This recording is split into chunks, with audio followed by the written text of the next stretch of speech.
offshore wind, solar. Dominion Energy is a leader in the clean energy transition.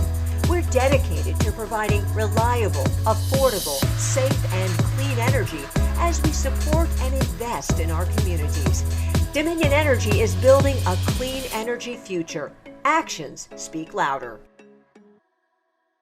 Welcome to Actions Speak Louder, highlighting Dominion Energy's clean energy projects and community support. I'm Peggy Fox, Dominion Energy's Media and Community Relations Manager in Northern Virginia. Today, center stage is Dominion Energy ArtStars. It's an awards program that's given out more than $400,000 to small arts organizations in Virginia since 2011 when it was founded. Dominion Energy ArtStars is run by the Dominion Energy Charitable Foundation. You know, in each year, small nonprofit organizations from across Virginia are selected as ArtStars. And Dominion Energy takes judges from the arts community and looks for organizations that use their arts education programs to address the needs of their communities. One of this year's recipients is Encore Stage and Studio, located in Arlington, Virginia.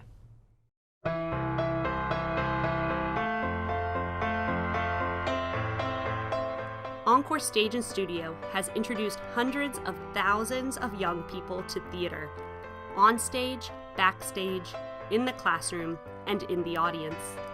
Serving almost 15,000 children and their families each season, Encore Stage and Studio offers high-quality, age-appropriate theatrical productions that are staffed by young people, and an expanding selection of enriching educational classes, workshops, and summer programs.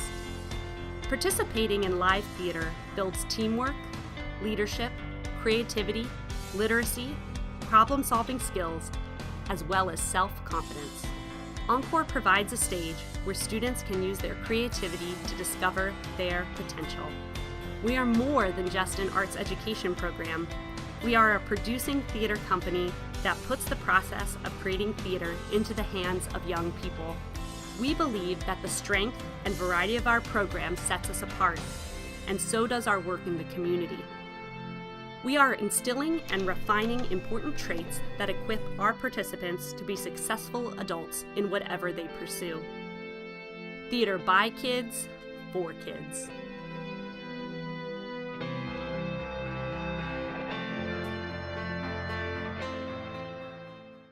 So I would like to introduce Sarah Duke, Encore's Executive Director, here with me in studio. And we also have Encore's Education Director, Madeline Langston, on Zoom. Hey, Madeline, thanks for joining us.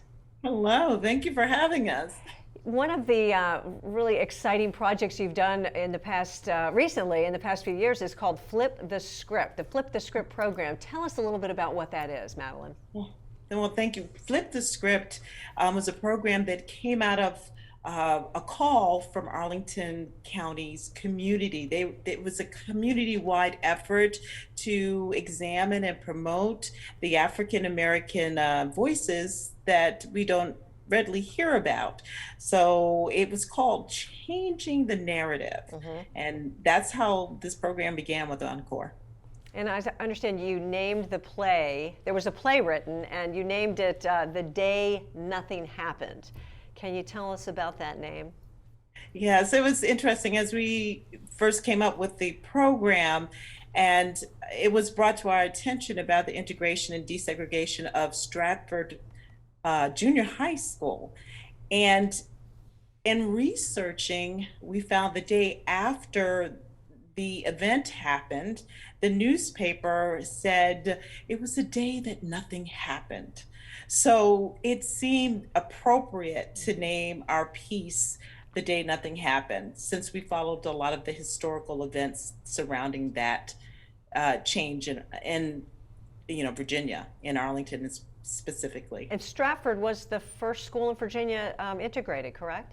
Is that right? Correct. Yeah. Correct. What is devised theater, and how did you begin the devising process?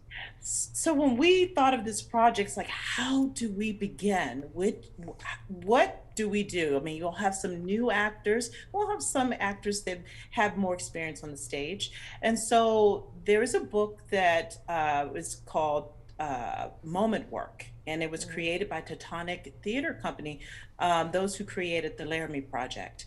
And it was a great blueprint in order to create something from nothing, because that's devised work. You have a thought, a theme, and from that you create, as opposed to the traditional theater where you have the playwright whose vision is created on paper, and then all the parts are hired and you create and you present to the audience. So in this form, we were all able to be one big group and all have equal voice in the creation of this piece. And it was so much fun, so much fun. So a lot of improvisation. I know we've been showing some of the video.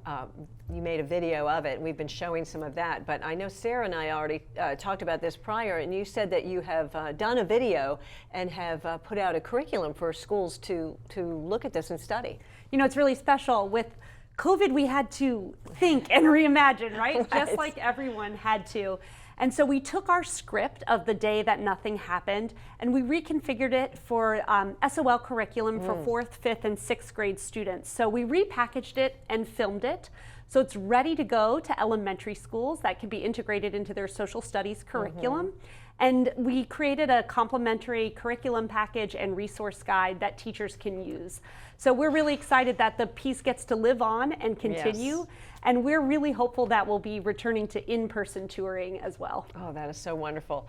So look, we have a few students who took part in Flip the Script, and I'd like to introduce them. We have Riley Rogers and John Monaco, who are joining us on Zoom. So Riley and John, why did you want to be in Flip the Script? You first, Riley. That's a great question. So when I initially first heard about Flip the Script, I wasn't completely sure exactly what it was. I just knew that Encore had been given a grant to kind of explore local history, and it was going to be something that had to do with Black history specifically.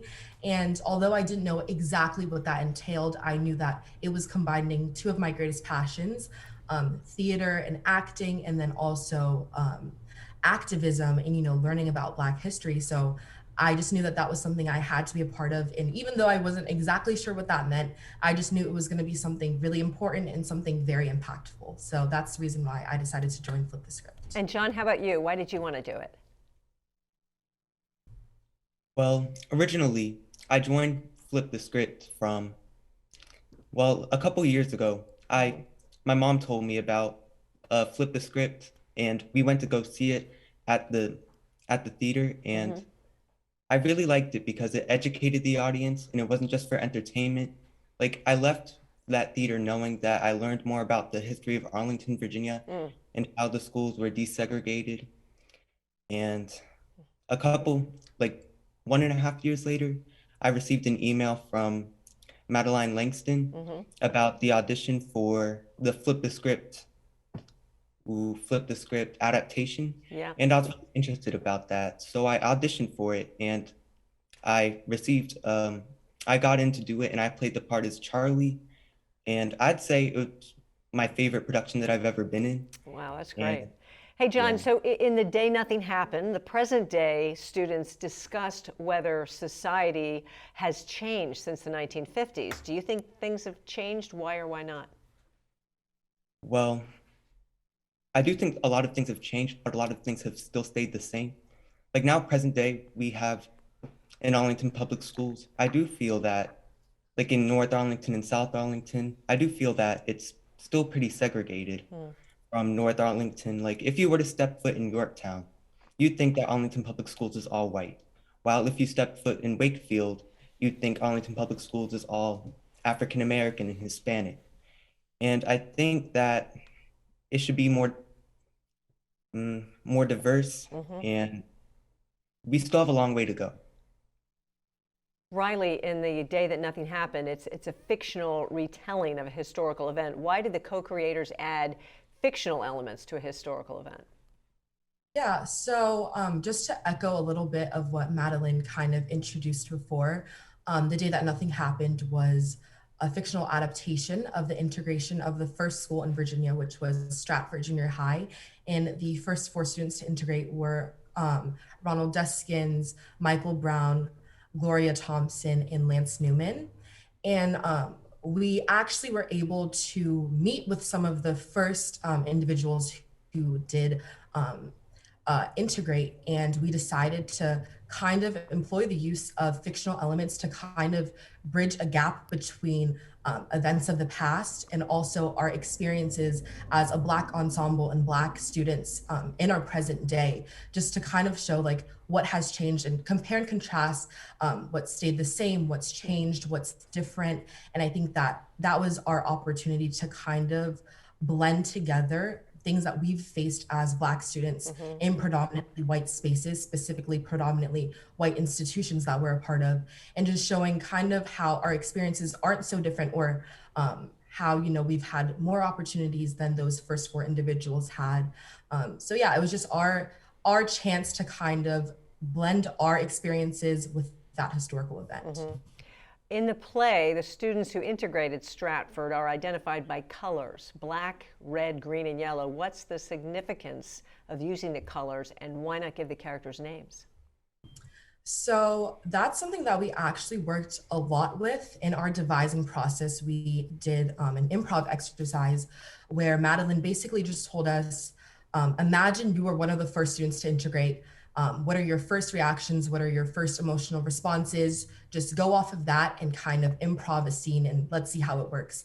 And our original ensemble, we all kind of came up with very different and very distinct emotions that we felt. Some of us were happy, excited, nervous, scared, angry. And from there, it blossomed into something that was really beautiful. And then Madeline asked us to kind of give those emotions that we were feeling a color. And that's how we came up with those different colors. And I think that was very important that we used colors rather than names, because it kind of shifted the focus from us as actors onto the story and the history of the play instead. And it also, I feel like, allows audience members to watch the production and kind of find facets of themselves within these characters, within these different emotions, and see how they themselves may be paralleled within those actors and those characters, and how they would feel if they were those students to integrate. I have another question for John. After the present day students learned about the integration of Stratford Junior High, one of the characters says, "We can't learn from history that we don't know about." Why do you think it's important to learn about history? Well, you need to know your history because you have to stay educated and informed so you don't repeat the past. Like present day, we've had like the Trump era, we've had coronavirus, and we're having the war in Ukraine. And you have to stay educated and informed about this type of stuff so you can help make the world a better place. And so you can pitch in yourself, and you can try and make a difference too. Wow, you kids are so great. You're fantastic. Thank you so much for coming on. Really wonderful. We don't even need the adults here. We just have you guys. Yeah, you know, as an adult, it gives me hope about the future to see young people like you. So I really appreciate your comments and coming on. So Madeline, let me go back to you. What surprised you the most about what you found through your research? Well, for me, I was really astonished about when we were in Halls Hill and we found out that there was a wall that segregated the communities. And that was very eye-opening to me. And a lot of other Arlingtonians that I have spoken to, people didn't realize. That's why it was so important for us to bring that history to light. But what I was very pleased about, I must say, on this journey was the openness of people to come together to discuss the past, and being very encouraged about the future. I mean, that's the beauty of this piece, not just staying in the past, but moving forward. So I was very pleased with that. And one more question to Riley and John. What is the clear message of the play? The play ends with the line, "Change is coming." What does that mean to each of you? Let's start with Riley. To me, the clear message of the play is to always have hope and faith.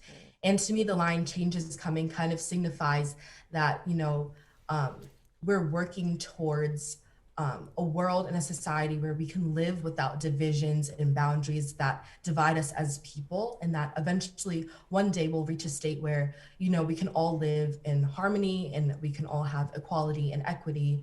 But I also feel as though that signifies that although we've, made a lot of strides towards change and equality, there's still a lot of work left to be done. So that's what that line signified to me. And John, how has this project changed your life? I feel that with how this project has changed my life. This project, well, I used to be in Arlington Public Schools, and I wasn't aware about any of the history of Arlington Public Schools. And after this project, I've learned so much. And with this information, I can use it to share, and I can use it for the greater good of Arlington Public Schools. And yeah. Cool. Thank you, John and Riley. Appreciate it. Let me head back to Sarah here in studio with me. So the Dominion Energy grant, tell me, did it help fund this other project that's going on right now? Oh, the world premiere of Riley O'Brien and the Lost Leprechaun. Completely different play, but still youth on stage. That's right. We were so excited to be selected by Dominion Energy and it funding all of our different productions and programs, which are all aimed at getting kids on stage, up, acting, and expressing themselves through theater.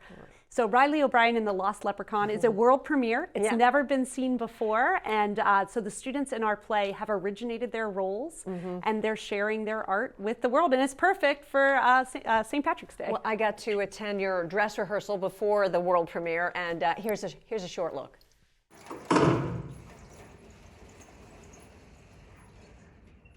How could you embarrass me like that in front of my friends? Sorry, Riley. Not you. Oh, good. Well then, just save that apology for the next time when I embarrass you. We're home. If you're in the mood for dark humor, Doomsbury's pretty good today. I am not in the mood for any kind of humor. I am. What's he up to today? Zonker's watching C-SPAN. Mom, I asked you a question. What was that, dear? I believe our daughter wants to know how you could have embarrassed her like that in front of her friends. Well, for starters, our daughter is not that hard to embarrass. Oh! Point taken. So that was really fun. I thought those kids were fantastic on stage. But I do want to bring in someone else who is part of another art star. We don't just have Encore, we actually have 5 art stars this year. And I'd like to introduce Chris Raybrock. He is with Todd Rosenlieb Dance in Norfolk. So Chris, tell us a little bit about your organization and what the Dominion Energy grant has done. Yeah, absolutely. Good afternoon. Well, my name is Chris Raybrock from the TR Dance Center in Norfolk, Virginia. And we are a pre-professional, professional dance academy and dance school. We've been around for 16 years. Specifically, the Dominion Energy ArtStars Award benefit our MIXMO program, which is Mixed Abilities in Motion. And our MIXMO program is an adaptive dance program for adults and children with disabilities. And so we work with physical therapists, dance instructors, and parents to help kids with Down syndrome, cerebral palsy, and autism come to our studio every Saturday for 10-week sessions to dance, learn movement, we'll learn how communication skills, working with each other. And in return, we take these students all over Southeast Virginia to perform with the symphony, to perform at museums, days of disabilities, and other things, and giving them a platform and a stage to express themselves on. So it's one of the most incredible things to oversee here at TR Dance. What a wonderful project and organization. How many participants do you have?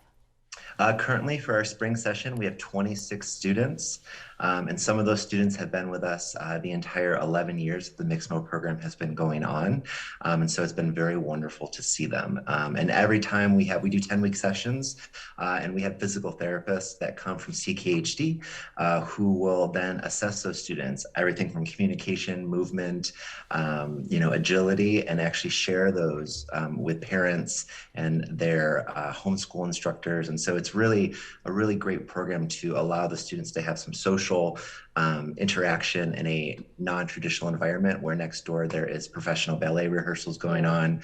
They perform alongside with our professional companies. And the Dominion Energy grant actually helped cover the tuition for all 26 kids this spring semester, which is so wonderful because moms and dads and caretakers of these students have so many other worries, especially with everything going on in the world, much like John mentioned earlier. And so to take a little bit of pressure off mom and dad so their students can still learn to dance and express themselves and to be integrated in a community that accepts everyone. Movement and dance is for everyone, and it's been one of the best joys to watch. And I can't tell you how appreciative every one of those mom and dads and students are when we had Dominion Energy here just a couple weeks ago to view our dance programs, meet our dancers, and it was a really special moment for us. And we are so glad to have this program in this part of Virginia and look forward to expanding it throughout the rest of the Commonwealth in the coming years. Yeah, I was just wondering that. Like, we need that up here. It sounds wonderful. Do they perform as well as take part in the classes? Did you say? They do. They have performed with the Virginia Symphony. We do a couple performances at in the summer performances with the Norfolk Children's Festival, the Virginia Children's Festival. They have had performances, actually right before COVID, we had 19 performances. And so now that as things are getting a little bit more settled down, we are getting back to scheduling performances for those students. We have a live percussionist that travels with the students. And every Sunday we have 3 classes. And one of those classes, which is the best to watch, is called Parent and Me. And so it is for children ages 3 to 6 with Down syndrome and autism. And we actually work with the parent and the child to work on some of those first moves, movement, communication, working with others. And it's really amazing. So interesting, because there was a time when people would think that, oh, that dance isn't for certain kind of people with whatever kind of ability they have, but really on stage and art and performance can give a person so much. What kinds of things does it help in terms of a person's growth, especially as a child? Absolutely. So, kids with disabilities, they have so many challenges, and they're also expected to blend into normal education and normal everyday life. And so bringing those students and requiring them to, wear, proper dance attire, to, be instruction, learn how to perform everything from even just doing makeup and hair. It provides that normalcy for them that they don't usually get throughout the rest of their life. And I think one of the biggest things about dance and why, we have loved bringing everyone into the TR Dance Center of any age and any ability is that dance is for everyone. And that dance can also change lives. I'm not a dancer, but I am the executive director of a dance center because dance has changed my life. And so it's really wonderful to kind of see those skills develop and even just the interpersonal skills. And so one of the best things is recently having not to go maskless in our classes. And so this is the first time that I'm getting to see some of our mixed mode students and interact with them. And it's been really wonderful. Yeah, it's a whole thing too. It's a new thing to take the mask off and communicate with people. People are a little hesitant at first, but I was just in a school this morning up here in Fairfax County in a mentorship volunteer thing I do, and some kids had the mask on, some kids didn't. It's fine if you want to wear a mask, but it's definitely a new thing for many of us. Absolutely. Yeah. So, the programs like this are fun ones that we will fundraise for and keep going. And Dominion Energy noticed something special in this program for us. And it is very much an honor. And I can't tell you how thankful the kids are, and especially the parents, for Dominion's commitment to arts education and also looking beyond just performance and looking at really those niche areas, much like, the other organization today and ours. And so thank you so much, Peggy. Oh, thank you. Thank you very much for coming on the program and telling us about TR Dance. Sounds like a great program, and I can't wait to see it up here in Northern Virginia and elsewhere, and spread the joy. And Sarah, I'd like to throw the same question to you. What is it about performance that helps the growth of a person? Theater's so special. It's collaborative. And then it's experiential. When you're in the audience, you're connecting and making eye contact. And I think for children, sitting in the audience and seeing other kids on stage is inspiring. I could do that someday. So I think it builds a self-confidence, both in the performer and the viewer, to to continue to express themselves and then take it into other professions. And bring it out into the community. So much of what you learn on stage, whether you're dancing or singing or memorizing your lines and standing a certain way, these are lessons that you can take elsewhere, many, many places. That's right, life skills. Yes, life skills. I'd like to throw back to Madeline, if you're still there. Would you like to jump into this conversation on the importance of learning how to be on stage and be a performer? It definitely takes you far beyond the stage. I'll just share, I had a parent who is an attorney, and she just came to me one day and she said, I wish I had done this when I was a child. Because the confidence, she's like, when I go into a trial room, I'm nervous. She said, but the confidence these kids are learning at such a young age will carry them far. So there's, theater changes lives. That's all we can say. It changes Absolutely. And we could see that in your two youth who came on the show, Riley and John, just fantastic examples of what your program can do. I want to thank all of you for coming on Actions Speak Louder and telling us about your organization. We love our ArtStars and would love to highlight what you're doing. So I can't thank you enough for what you're doing in your communities and coming on this program as well and telling everybody else. Thank you. Thanks so much. And thanks to our audience for watching Actions Speak Louder. We hope you join us next time to learn more about how Dominion Energy is working toward a sustainable future and supporting its communities. Be safe.